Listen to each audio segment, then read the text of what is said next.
hated it. He said he wanted this stuff. 100 years ago, a new theory about human nature was put forward by Sigmund Freud. He had discovered, he said, primitive sexual and aggressive forces hidden deep inside the minds of all human beings. Forces which, if not controlled, led individuals and societies to chaos and destruction. This series is about how those in power have used Freud's theories to try and control the dangerous crowd in an age of mass democracy. At the heart of the story is not just Sigmund Freud, but other members of the Freud family.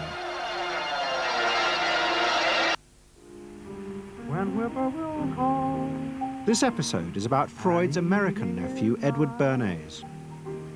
Bernays is almost completely unknown today, but his influence on the 20th century was nearly as great as his uncle's. Because Bernays was the first person to take Freud's ideas about human beings and use them to manipulate the masses.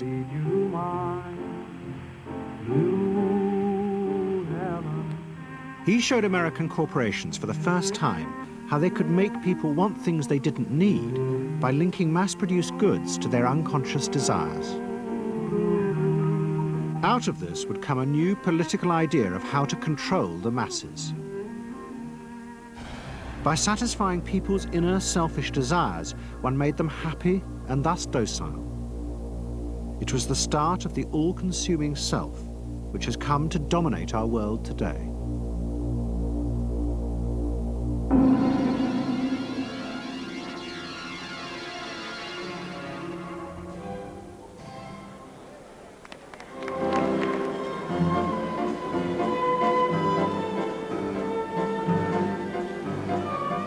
Freud's ideas about how the human mind works have now become an accepted part of society, as have psychoanalysts. Every year, the psychotherapist's ball is held in a grand palace in Vienna. This is the psychotherapy ball.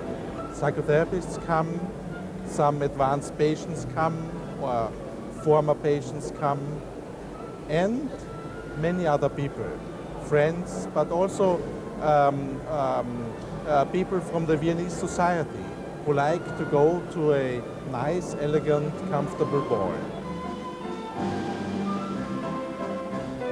But it was not always so. 100 years ago, Freud's ideas were hated by Viennese society. At that time, Vienna was the center of a vast empire ruling Central Europe. And to the powerful nobility of the Habsburg court, Freud's ideas were not only embarrassing, but the very idea of examining and analyzing one's inner feelings was a threat to their absolute control. You see, at that time, these people had the power. And of course, you just were not allowed to show your bloody feelings. I mean, you just couldn't. You know, I mean, you couldn't, if you were unhappy, can you imagine, for instance, you sit somewhere in the country in a castle, you are deeply unhappy, you are a woman. You couldn't go to your maid and cry on her shoulders, or you couldn't go into the village and complain, you know, about your feelings. I mean, you couldn't, it was like selling yourself to somebody, you just couldn't, you know, because they had to respect you. Now, of course, Freud, you see, put that thought very much into question, because you see, to examine yourself, you would have to put a lot of other things into question, your society, everything what surrounds you.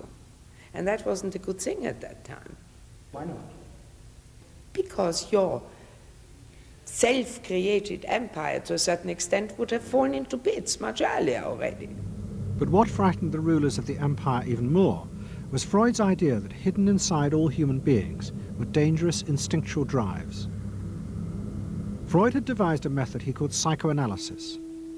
By analyzing dreams and free association, he had unearthed, he said, powerful sexual and aggressive forces, which were the remnants of our animal past. Feelings we repressed because they were too dangerous. Freud devised a method for exploring a hidden part of the mind, which we nowadays call the unconscious, which is a part that is totally unknown to our consciousness, that there exists a barrier in all our minds which prevents these hidden and unwelcome impulses of the unconscious from emerging. Good night.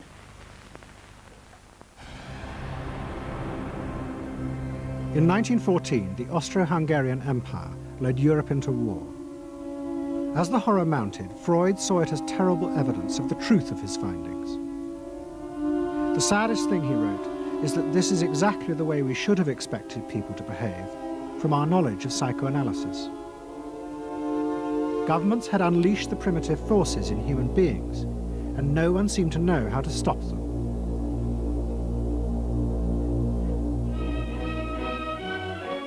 At that time, Freud's young nephew, Edward Bernays, was working as a press agent in America. His main client was the world-famous opera singer Caruso, who was touring the United States.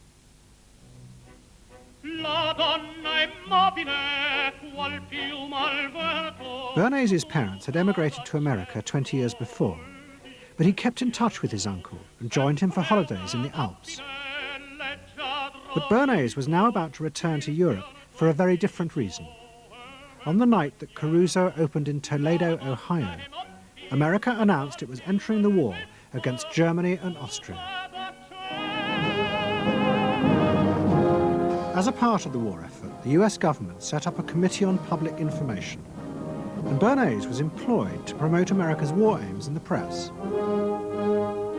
The president, Woodrow Wilson, had announced that the United States would fight not to restore the old empires, but to bring democracy to all of Europe. And Bernays proved extremely skillful in promoting this idea, both at home and abroad. And at the end of the war, he was asked to accompany the president to the Paris Peace Conference. Then, to my surprise, they asked me to go over with Woodrow Wilson to the peace conference.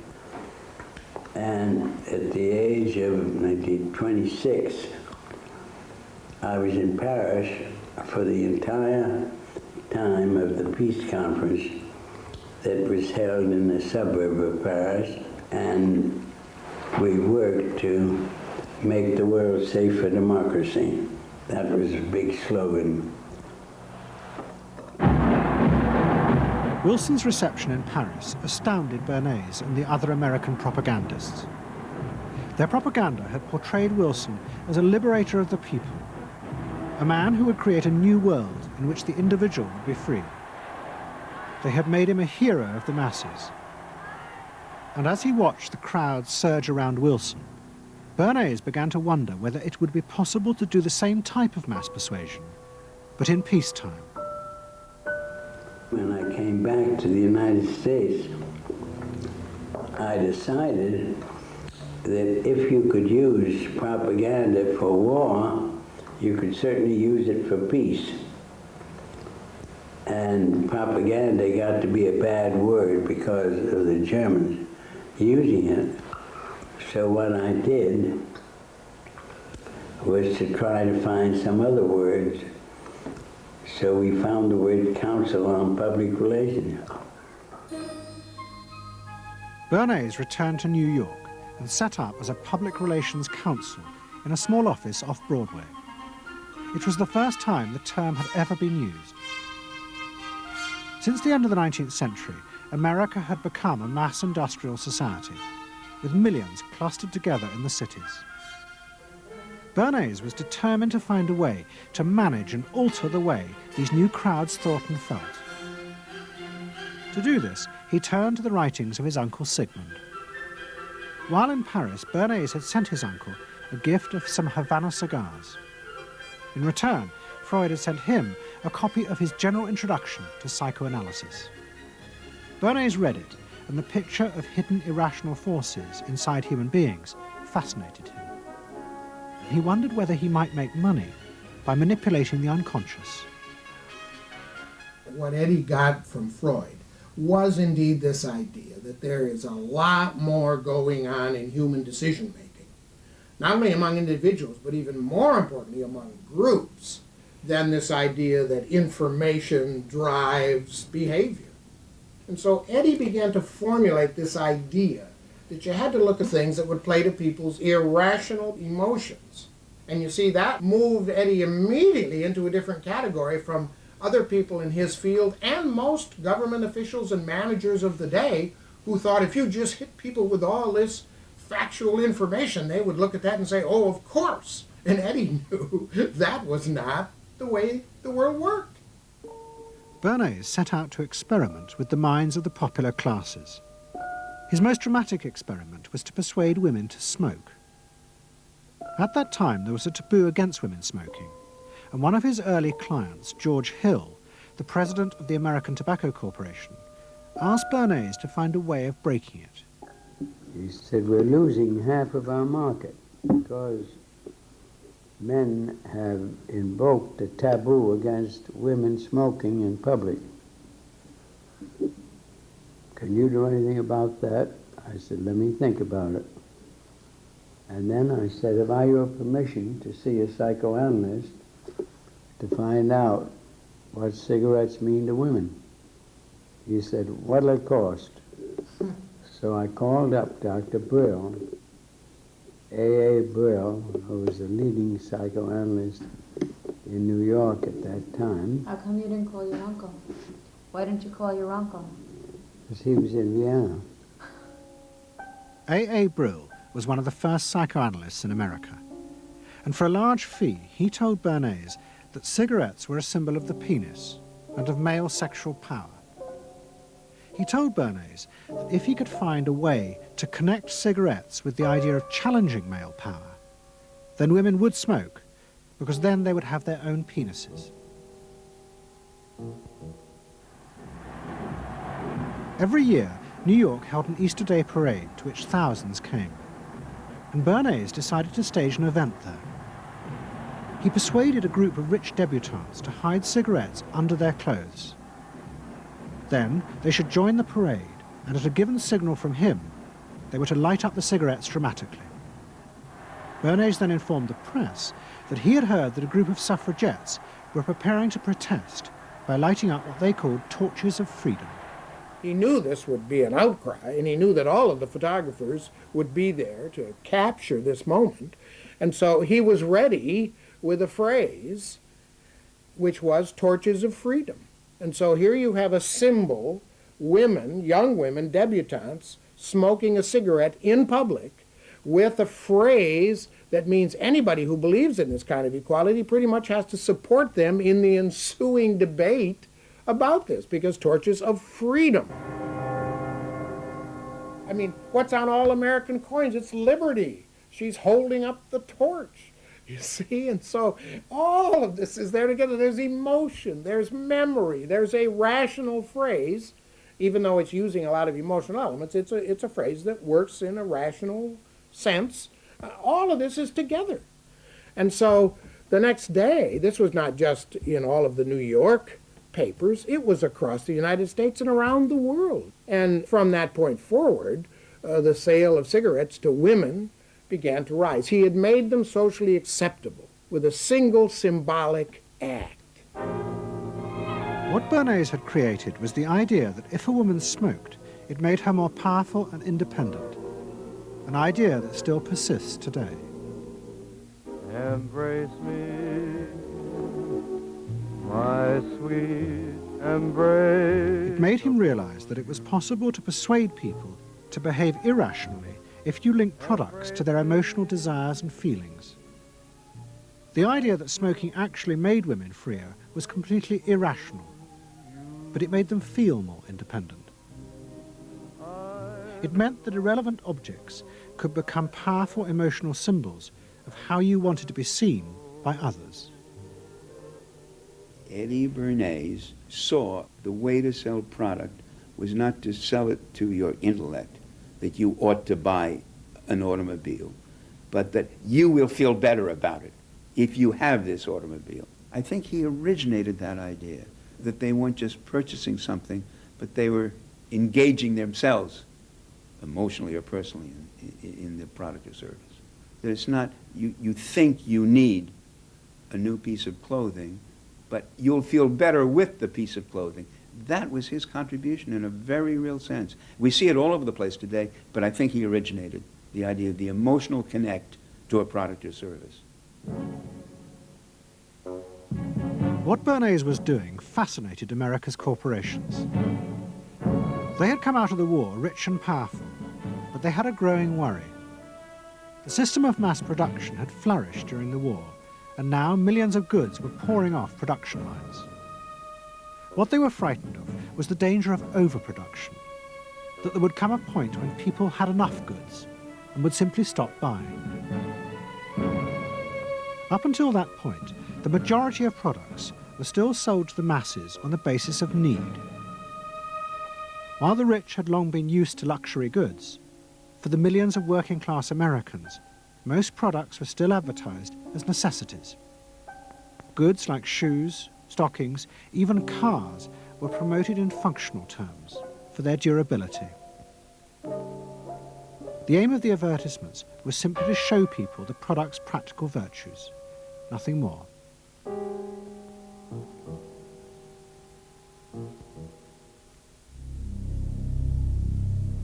What the corporations realized they had to do was transform the way the majority of Americans thought about products. One leading Wall Street banker, Paul Mazur of Lehman Brothers, was clear about what was necessary.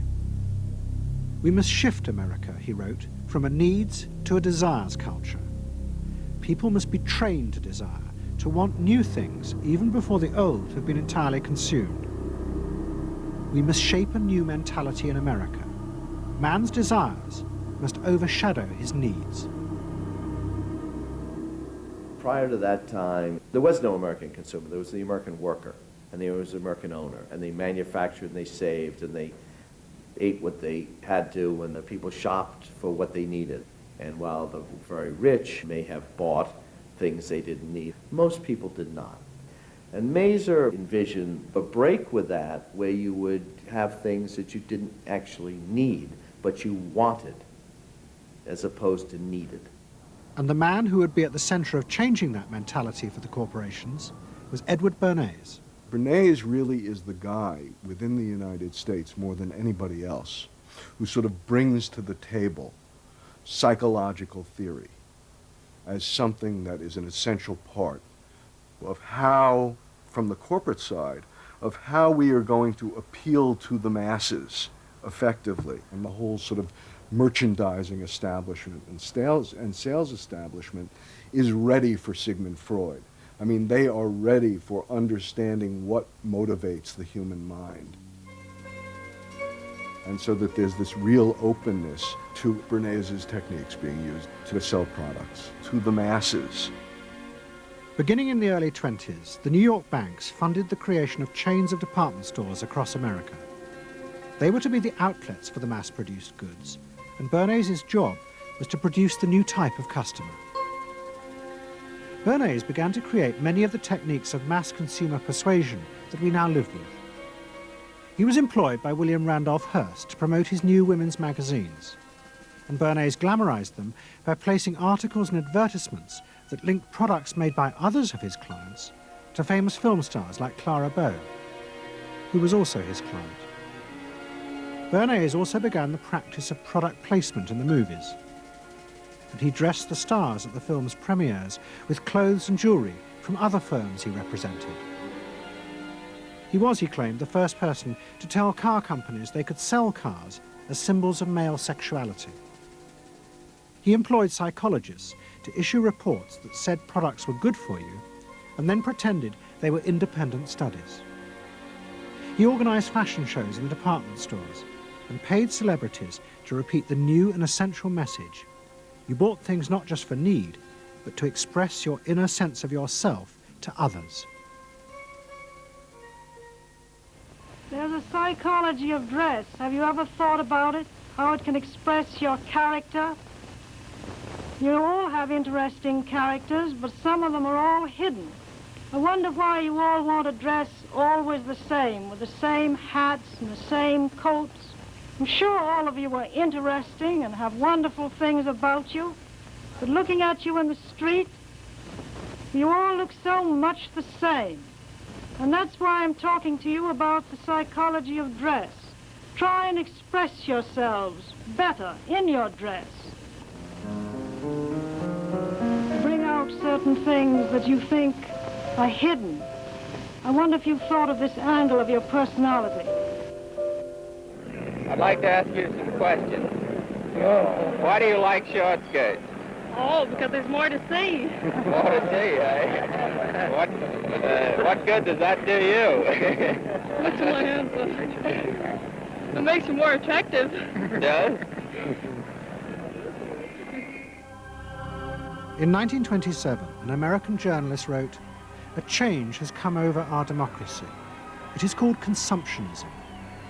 The American citizen's first importance to his country is now no longer that of citizen, but that of consumer." The growing wave of consumerism helped in turn to create a stock market boom. And yet again, Edward Bernays became involved, promoting the novel idea that ordinary people should buy shares, borrowing money from banks he also represented. And yet again, millions followed his advice. He was uniquely knowledgeable about how people in large numbers are going to react to products and ideas and so on. But in political terms, if he were to go out, so I can't imagine that he could get 3 people to stand and listen. Wasn't particularly articulate, was a kind of funny looking, and didn't have any sense of reaching out for people one-on-one. None at all. He didn't think about people in groups of one, thought about people in groups of thousands. So I would have nothing to do with him. Hello? Bernays soon became famous as the man who understood the mind of the crowd. And in 1924, the president contacted him. President Coolidge was a quiet, taciturn man and had become a national joke. The press portrayed him as a dull, humorless figure. Bernays' solution was to do exactly the same as he had done with products. He persuaded 34 famous film stars to visit the White House. And for the first time, politics became involved with public relations. And I lined up these 34 people, and I'd say, "What's your name?" He'd say, "Al Jolson." I'd say, "Mr. President, Al Jolson."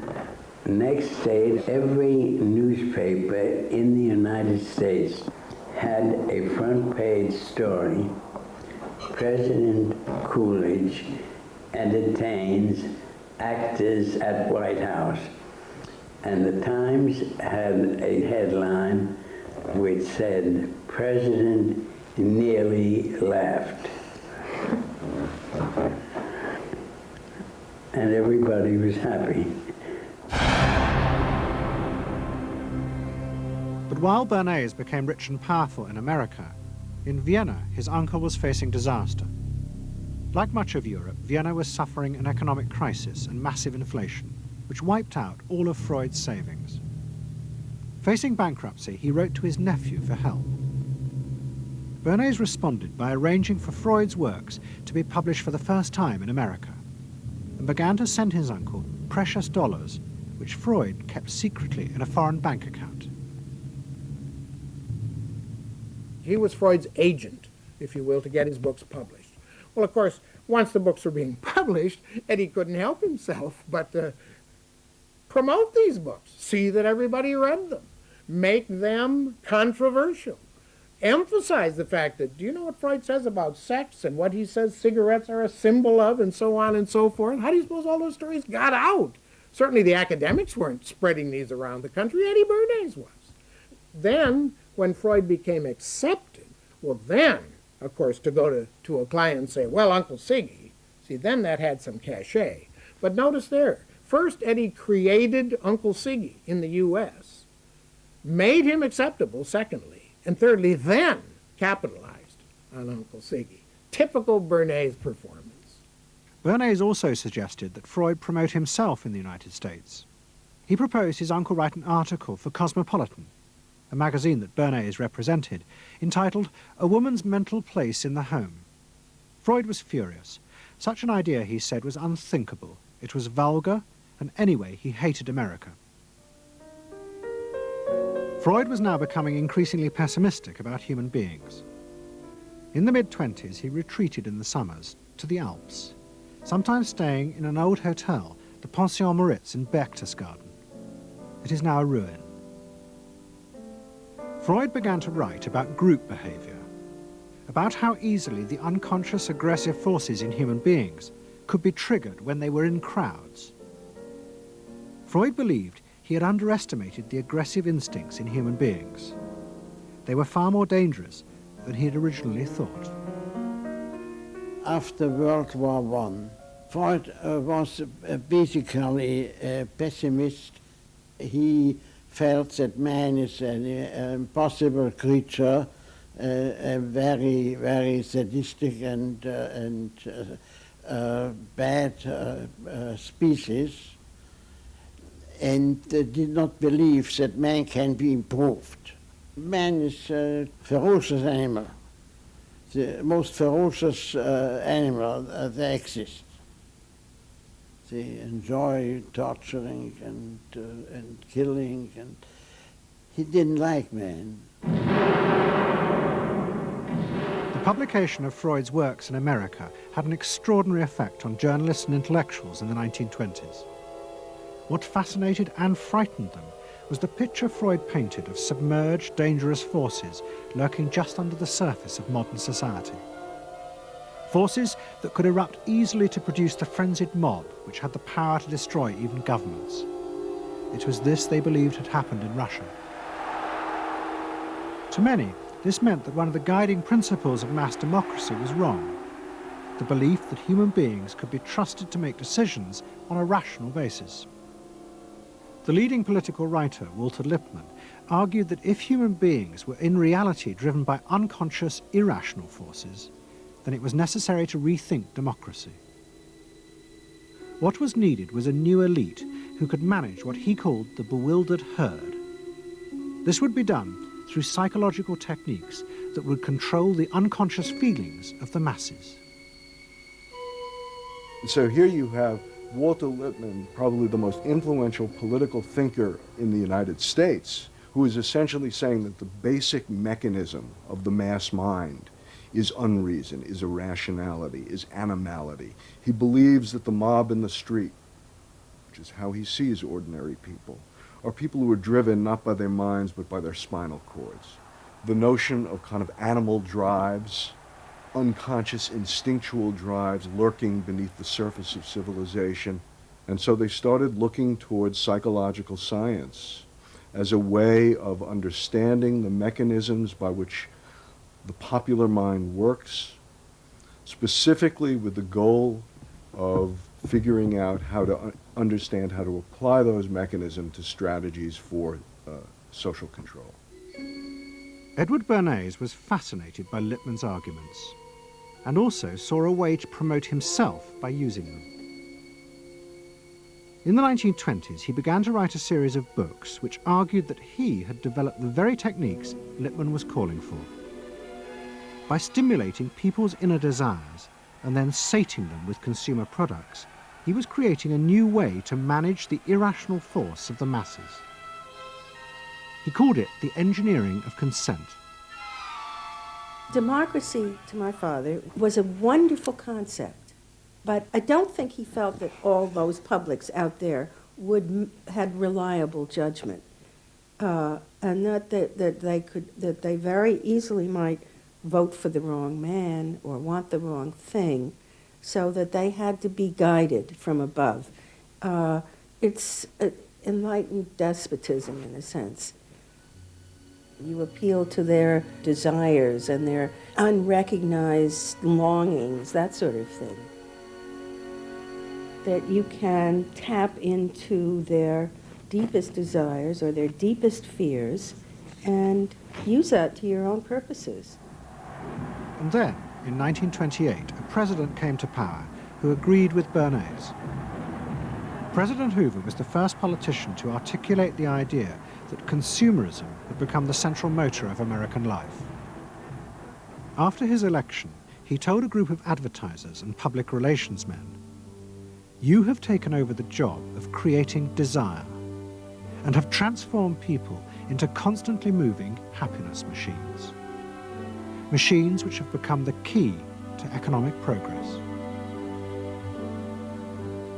What was beginning to emerge in the 1920s was a new idea of how to run mass democracy. At its heart was the consuming self, which not only made the economy work, but was happy and docile, and so created a stable society. Both Bernays and Littman's concept of managing the masses takes the idea of democracy and it turns it into a palliative. It turns it into giving people some kind of feel-good medication that will respond to an immediate pain or an immediate yearning, but will not alter the objective circumstances one iota. I mean, democracy really, the idea of democracy at its heart was about changing the relations of power that had governed the world for so long. And Bernays' concept of democracy was one of maintaining the relations of power, even if it meant that one needed to sort of stimulate the psychological lives of the public. And in fact, in his mind, that was what was necessary. That if you can keep stimulating the irrational self, then leadership can basically go on doing what it wants to do. Bernays now became one of the central figures in a business elite that dominated American society and politics in the 1920s. He also became extremely rich and lived in a suite of rooms in one of New York's most expensive hotels, where he gave frequent parties. Oh my goodness, he had a home in the corner suite of the Sherry Netherland Hotel. And here's this wonderful suite with all these windows looking out on Central Park and across at the plaza and on the square. And he would use this place to hold a soiree. The mayor would come. All the media leaders would come, the political leaders, the business leaders, the people in the arts. I mean, it was a who's who. People wanted to know Eddie Bernays because, you know, he himself became a sort of a famous man, a sort of a magician who could make these things happen.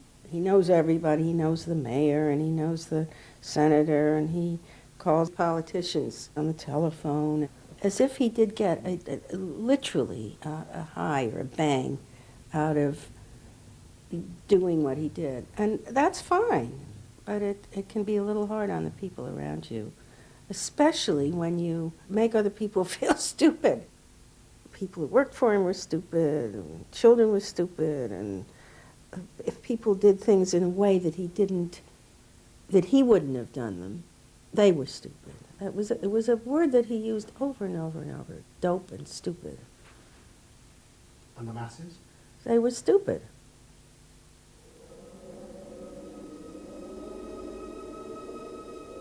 But Bernays' power was about to be destroyed dramatically, and by a type of human irrationality he could do nothing to control.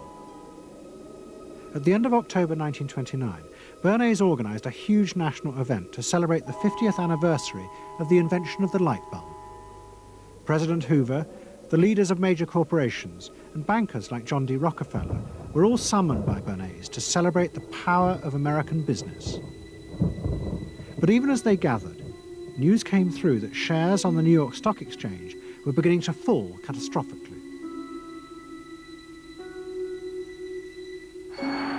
Throughout the 1920s, speculators had borrowed billions of dollars. The banks had promoted the idea that this was a new era where market crashes were a thing of the past. But they were wrong. What was about to happen was the biggest stock market crash in history. Investors had panicked and begun to sell in a blind, relentless fury that no reassurance by bankers or politicians could halt. And on the 29th of October 1929, the market collapsed.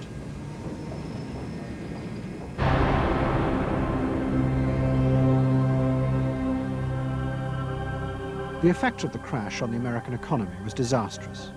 Faced with recession and unemployment, millions of American workers stopped buying goods they didn't need. The consumer boom that Bernays had done so much to engineer disappeared, and he and the profession of public relations fell from favor. Bernays' brief moment of power seemed to be over.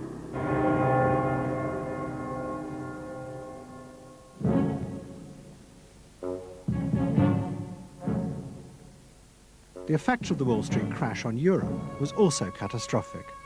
It intensified the growing economic and political crisis in the new democracies. In both Germany and Austria, there were violent street battles between the armed wings of different political parties. Against this backdrop, Freud, who was suffering from cancer of the jaw, retreated yet again to the Alps.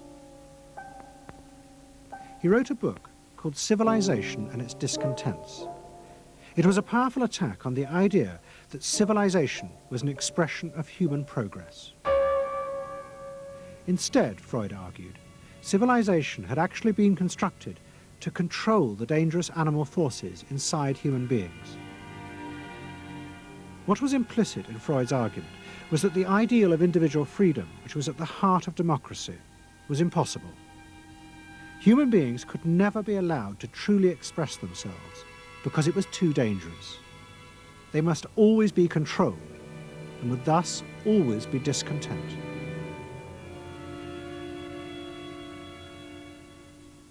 Man doesn't want to be civilized, and he is, civilization brings discontent, but it's necessary to survival. Otherwise he couldn't survive. So he must be discontent, because this would be the only way to keep him within limits. But what did Freud think about the idea of the equality of man? He didn't believe in it. We had 32 parties, and Hitler said, before those parties don't vanish, there is no Germany. That's true. You can't have 32 parties. And so they felt this one person will put an end to this comedy. Freud was not alone in his pessimism. Politicians like Adolf Hitler emerged from a growing despair in the 1920s about democracy. The Nazis were convinced that democracy was dangerous because it unleashed a selfish individualism, but didn't have the means to control it. Hitler's party, the National Socialists, stood in elections, promising in their propaganda that they would abandon democracy because of the chaos and unemployment it led to. Die Parteien versprachen den Himmel auf Erden.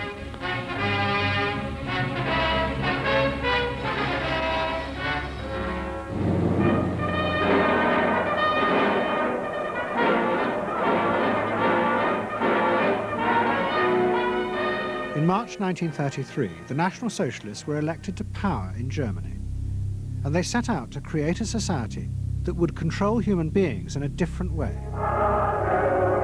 One of their first acts was to take control of business.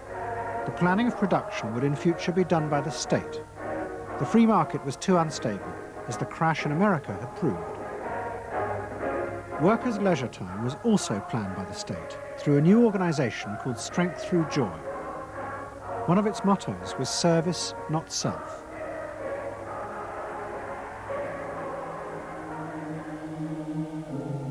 But the Nazis did not see this as a return to an old form of autocratic control. It was a new alternative to democracy, in which the feelings and the desires of the masses would still be central, but they would be channeled in such a way as to bind the nation together. The chief exponent of this was Joseph Goebbels, the Minister of Propaganda. Es mag gut sein, Macht zu besitzen, die auf Gewehren ruht. Besser aber und beglückender ist es, das Herz eines Volkes zu gewinnen und es auch zu behalten. Goebbels organized huge rallies whose function, he said, was to forge the mind of the nation into a unity of thinking, feeling, and desire. One of his inspirations, he told an American journalist, was the writings of Freud's nephew, Edward Bernays. In his work on crowd psychology, Freud had described how the frightening irrationality inside human beings could emerge in such groups. The deep, what he called libidinal forces of desire, are given up to the leader, while the aggressive instincts are unleashed on those outside the group. Freud wrote this as a warning, but the Nazis were deliberately encouraging these forces because they believed they could master and control them.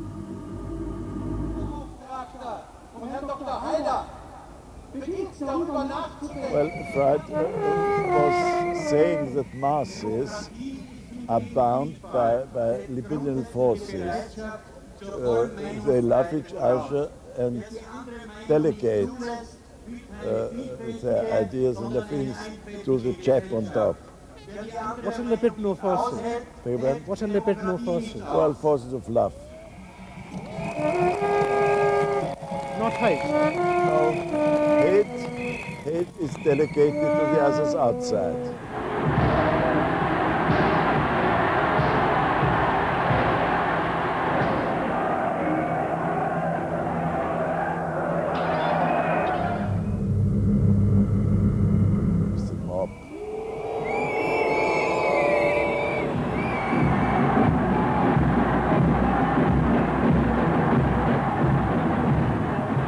I could see from afar, looking up Wilhelmstrasse towards Unter den Linden, how those 100,000 of people, when they passed Hitler, they just became completely delirious. They began to shout these cries I will never get out of my ears. Heil, Sieg, Heil, they demented. And here I got confirmation how those irrational forces, uncontrollable forces in Germany, in the Germans, had erupted, had broken out, were running riot, were departing, marching on.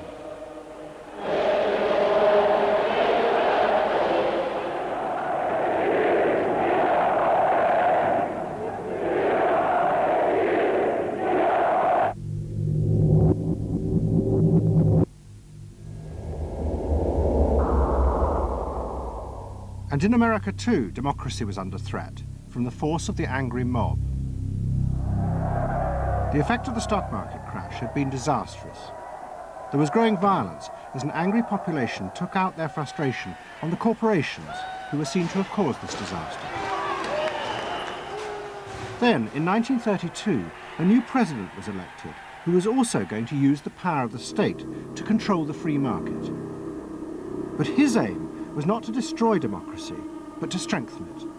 And to do this, he was going to develop a new way of dealing with the masses. I am prepared, under my constitutional duty, to recommend the measures that a stricken nation in the midst of a stricken world may require. But in the event that the national emergency is still critical, I shall not evade the clear course of duty that will then confront me. I shall ask the Congress for the one remaining instrument to meet the crisis: broad executive power.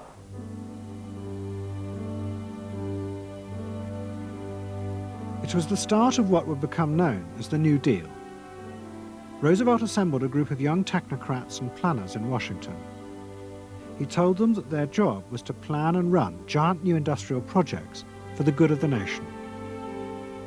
Roosevelt was convinced that the stock market crash had shown that laissez-faire capitalism could no longer run modern industrial economies. It had become the job of government.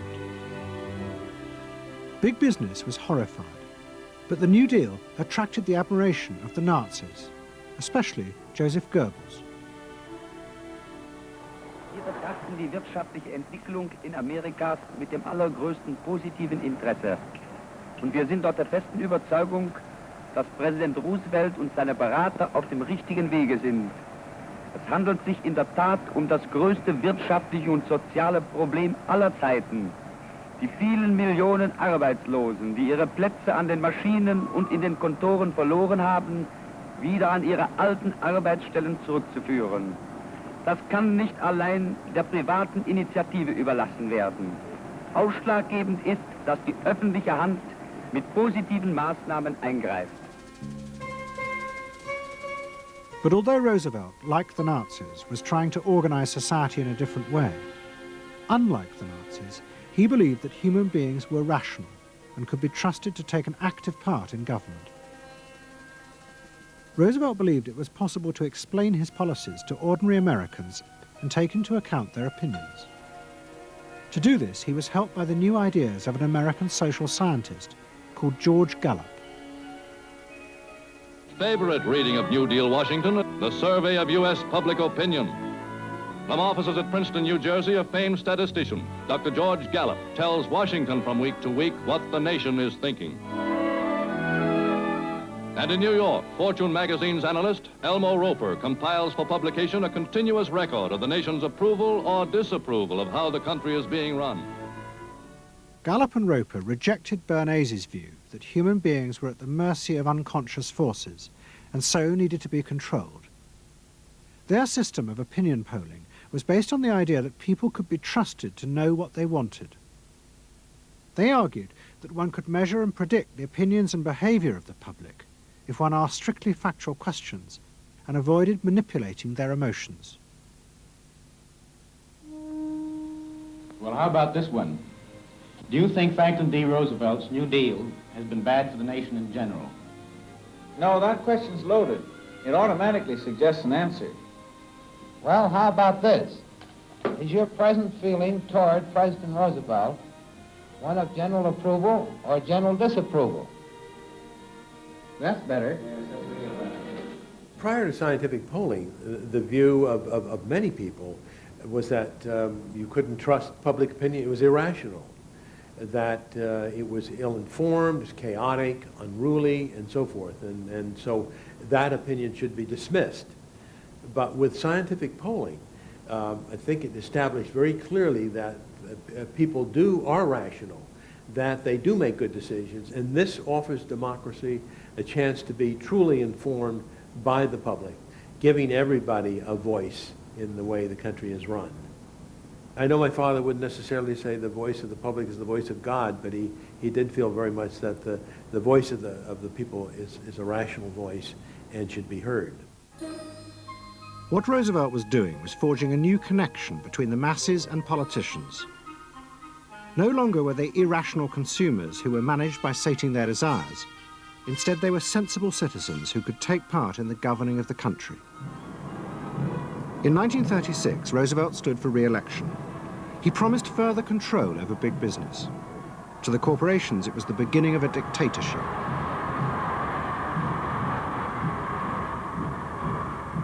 Roosevelt interferes with private enterprise and is running the country into debt for generations to come. The way to get recovery is to let business alone. But Roosevelt was triumphantly re-elected. It looks, my friends, like a real landslide this time. So please let me thank you again and tell you that I hope to see you all very soon and bid you an affectionate good night. Faced with this, business now decided to fight back, to regain power in America. At the heart of the battle would be Edward Bernays and the profession he had invented, public relations. Following that election, business people start to get together and start to carry on discussions, primarily in private, and they start talking to each other about the need to sort of carry on ideological warfare against the New Deal and to sort of reassert the sort of connectedness between the idea of democracy on the one hand and the idea of privately owned business on the other. And so, under the umbrella of an organization which still exists, which is called the National Association of Manufacturers, and whose membership included all of the major corporations of the United States, a campaign is launched explicitly designed to create emotional attachments between the public and big business. It's Bernays' techniques being used on a grand scale. I mean, totally.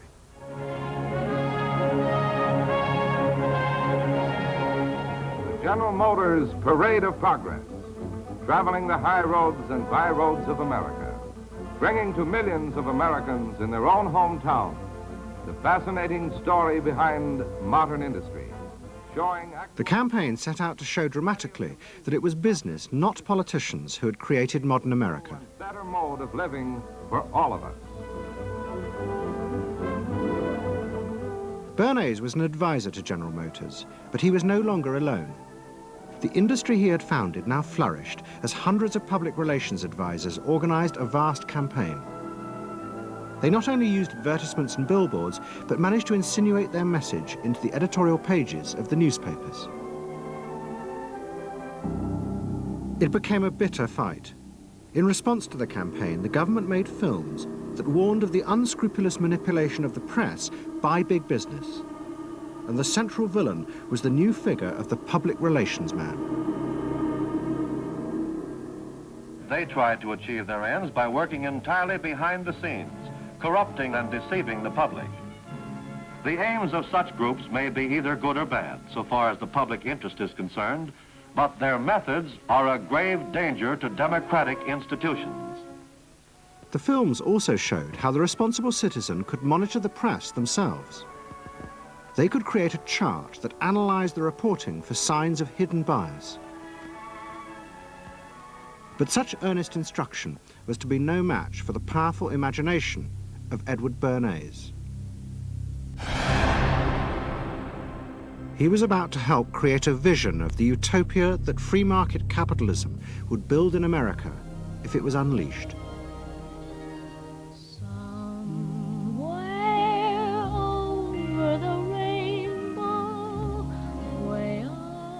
In 1939, New York hosted the World's Fair.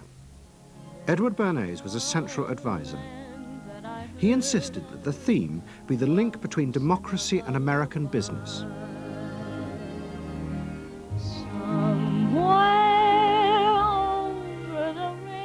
At the heart of the fair was a giant white dome that Bernays named Democracity.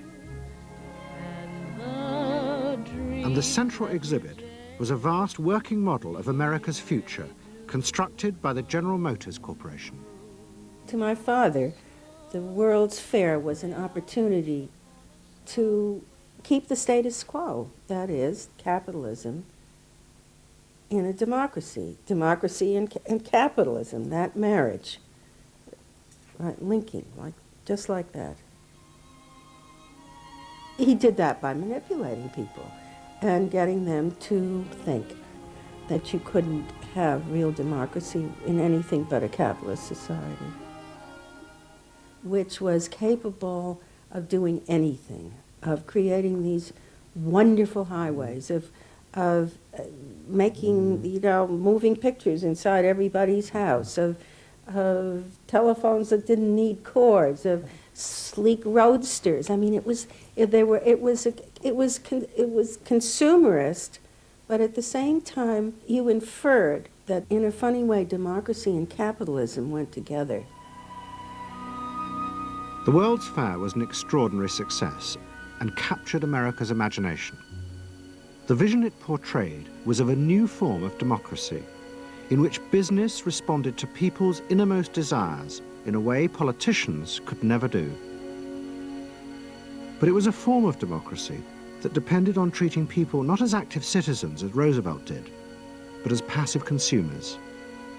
Because this, Bernays believed, was the key to control in a mass democracy.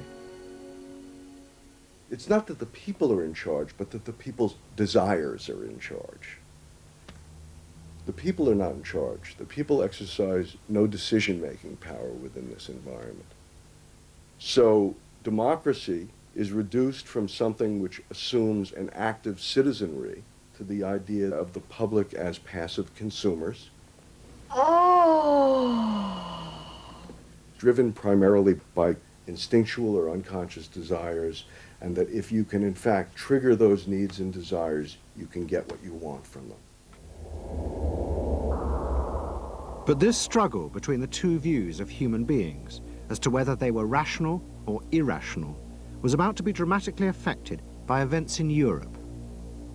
Events that would also change the fortunes of the Freud family. In March 1938, the Nazis annexed Austria. It was called the Anschluss. Hitler arrived in Vienna to an extraordinary outpouring of mass adulation.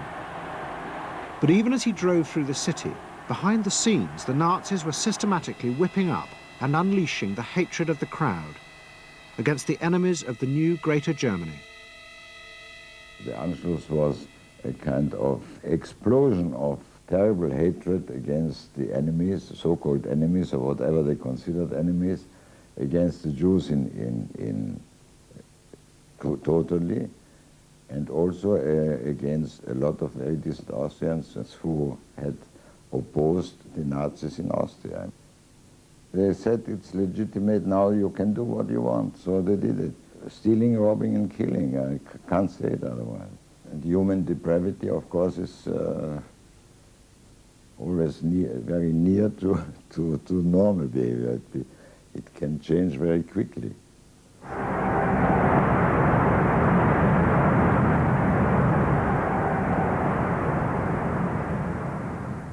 As the violence and assassinations raged in Vienna, Freud decided he had to leave. His aim was to go to Britain, but he knew that Britain, like many countries, was refusing entry to most Jewish refugees. But help came from the leading psychoanalyst in Britain, Ernest Jones. He was in the same ice skating club as the Home Secretary, Sir Samuel Hoare, and Jones persuaded Hoare to issue Freud a British work permit. And in May 1938, Freud, his daughter Anna, and other members of his family set off for London.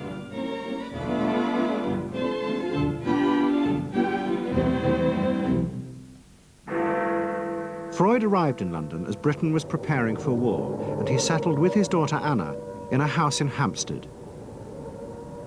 But Freud's cancer was now far advanced, and in September 1939, just 3 weeks after the outbreak of war, he died.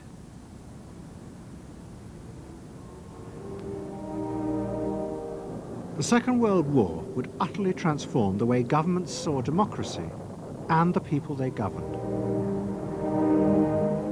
Next week's program will show how the American government, as a result of the war, became convinced there were savage, dangerous forces hidden inside all human beings, forces that needed to be controlled. The terrible evidence from the death camps seemed to show what happened when these forces were unleashed. And politicians and planners in post-war America would come to believe that hidden under the surface of their own population were the same dangerous forces. And they would turn to the Freud family to help control this enemy within.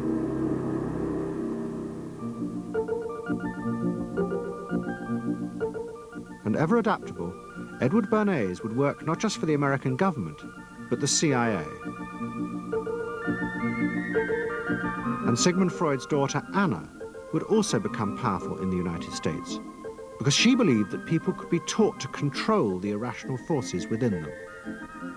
Out of this would come vast government programs to manage the inner psychological life of the masses.